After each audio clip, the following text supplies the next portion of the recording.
Mbote balandi ya boso na politique sur terrain tozali na ba jeune ya mouvement de sans emploi au basanga na kilelo na conférence de presse eko sona banko yeba souci na bango ya nini eloko nini ba eko sala mouvement ba créer za bit nango ezali nini mbote ndeko mbote mama journaliste eko yeba but ya conférence de presse na ya mokwalo za kini but ya conférence de presse mokolo lelo ezali ke bilenge oyo bazangi misala ba telemi po bapesa mungongo na bango na baye bazali kokamba mboka ke non ngonga ekoki tango ebelemi il faut congolais nyonso oyo azali na capacité ya kosala azwa musala yango tolobi tosangani lelo po topesa mungongo pe po tobenga ba jeune nyonso ba papa ba mama oyo bazangi misala tokutana mokolo ya samedi 17 août 2019 na espace Imika na 10h baya ebele azali na musala te aya poto lobela makambo oyo etali ke jeune nyonso azwa musala parce que yango eza na kati ya constitution ndenge to sala ki bitumba ya respect ya article 220 ya constitution lelo to komi ko sala bitumba ya article 36 ya constitution oyo lobi congolais nyonso azana ndingisa ya kozwa musala pe musala yango ya malamu pe l'état azali lisusu na ndingisa ya kobatela moto nyonso azangi musala. Ça veut dire soko sala kate l'état faut a garantir ba besoin mususu pona yo. Il faut ozwa kata moi loko pour pesa yo ndenge ya ko vivre. Yango to lingi to rappeler to yebisa bandeko na biso nyonso ke non kozanga musala iza malamu te. Ozala pauvre iza malamu te na vie faut sala musala. Bae oyo bae ko bengisa ezali bae oyo déjà ba mususu ba sala kasi ba ko trouver musala te to ba o nanu ba sala te. Mama na koyebisa yo po yeba malamu soko tali na ba entreprise ebele lelo ya l'état batu ba ko lela batu ba ko tambola batu ba ko ganga. Constitution le biboye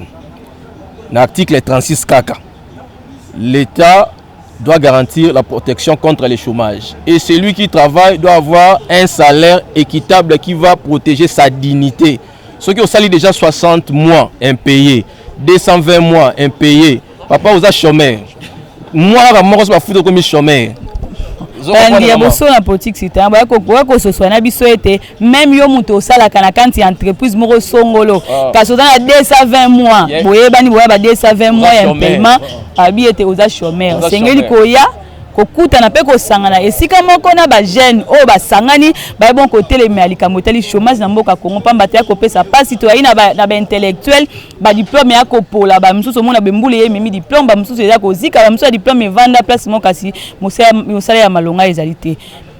pona ba jeune ba sadere ba o ba koya ya kaka ba oyo ba na kati ya mouvement to ba o ba libanda motuna msusu ona ko kangisa na ba libanda tango ba koya directement adhésion et ça la makuna ou soit bureau moko za quelque part o ya bat bakoya ko ça adhésion avant mokolo ya le 17. Merci mingi. Bon autour dingai motuna wana ngai na sali juste partenaire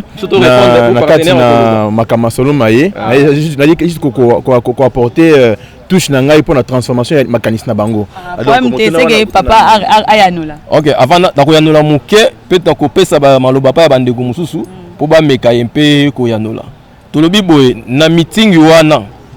to bengi baye oya sala musala ekimaye oya salaka azana ba retard ba mois oya salaka na ba condition malamu te parce que nyonso za garantie na article wana ozo sala salaire malamu ba condition malamu soko zana ba niveau wana ça veut dire il y a un problème oui makamba ba sous-traitance nde ba ko nyoko la ba congolais oui makamba wana ndenge zaleli donc bande ko nyonso to bengi sibino boya oyo pas salaka te licencié pasala cabine moko na coin licencié oya koma koteka mo eloko moko boye licencié oya koma soki ndengeni na yo potanga te otanga na yo te mais ozana droit constitution le bide que non doit protéger oya tanga te na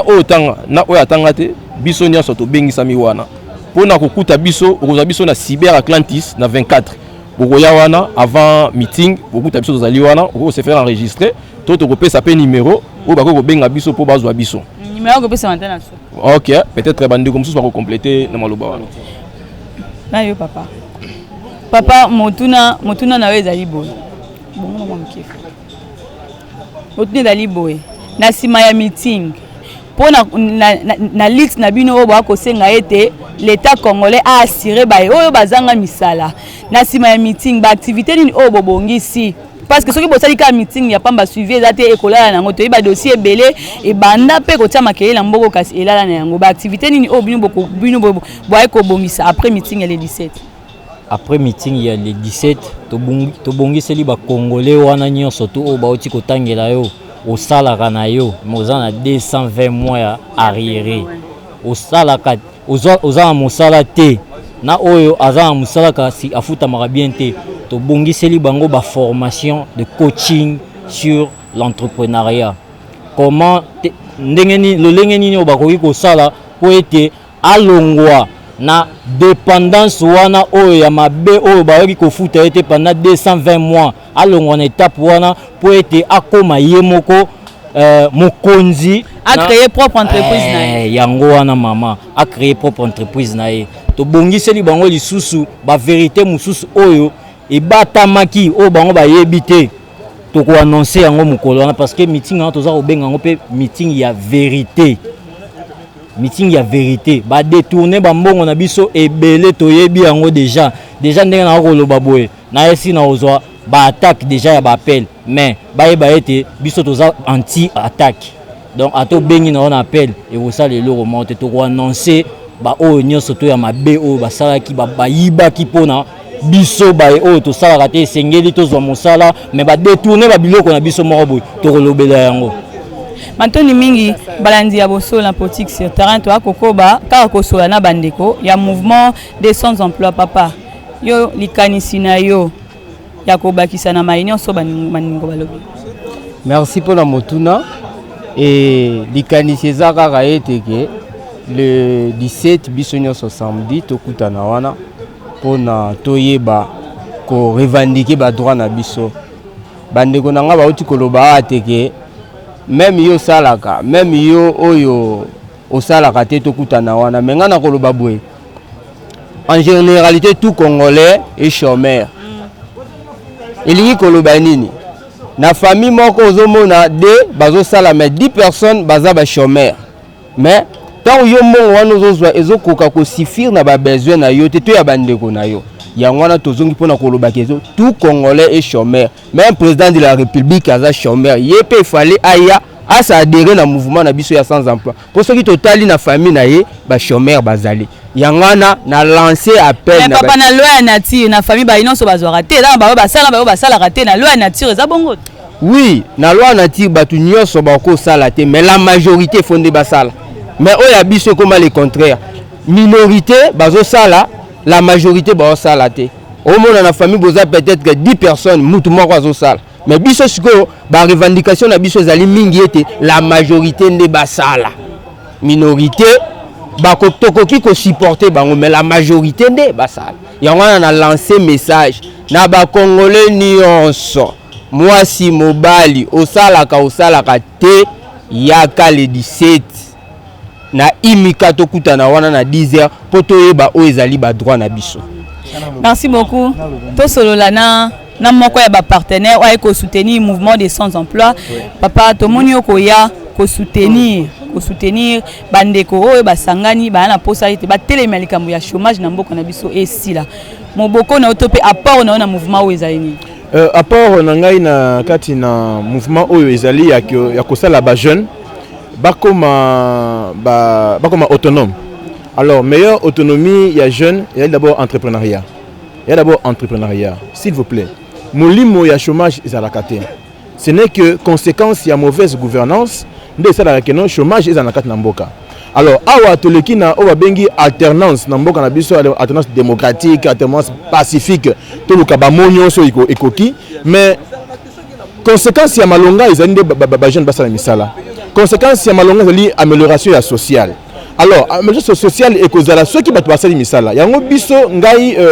nazali DG ya nani ya groupe mutuel confiance biso toali ba jeune o déjà to bandaki ko bima na kati na kati na mbonge wana ya kozala diplômé mais aux employés aux na mayele mais aux employés to bandi ko créer à ce jour il y a des jeunes qui travaillent dans kati na société o ba trouver quand même place na bango et c'est pourquoi to lingi ko accompagner mouvement oyo ba jeune enfin que ba jeune ba comme un peu ba entrepreneur Alors, tu vas accompagner la méthode de la formation, tu vas accompagner la méthode de la financement avec les partenaires liés à Bisso, au travail à Bisso, donc non ne fait que la recommandation, et embauche et là pour la jeune, ils allaient manière où on est éliminer ou ils allaient chômage ou bien diminuer tout le chômage dans le Bisso. Maintenant, mingi balandi ya boso la politique sur terrain, bolanda ki biso partout dans le monde, to ki bongo na ba jeune. Il y a un mouvement de sans emploi. Tu as benga bino yo muto sala roda na 250 mois un paiement. Yo muto sala kana au signer contrat, to sala stage. Stage à 3 mois ici ba renouveler. Comme stage professionnel ba permission. Bazongi sur lisusu. Mouvement de sans emploi ba na posa na yo le 17 août oyo na ngonga 10h na terrain imka to kuta na wana biso nyonso pona kosola koyoka meeting ya monene ebongisa mikuna. Merci na bino to akobenga bino kozanga te. Panza lisolo, beta lisolo na voisin, beta lisolo na ndeko na yo, na sota na ndaku, aya pamba te masolo ya bien ezawa. Merci, na fali matoko wazaki bongo na sima ya caméra. Merci na bino so bolanda ki biso, tokutani mikozali ko ya toujours na cadre ya boso na politique sur terrain.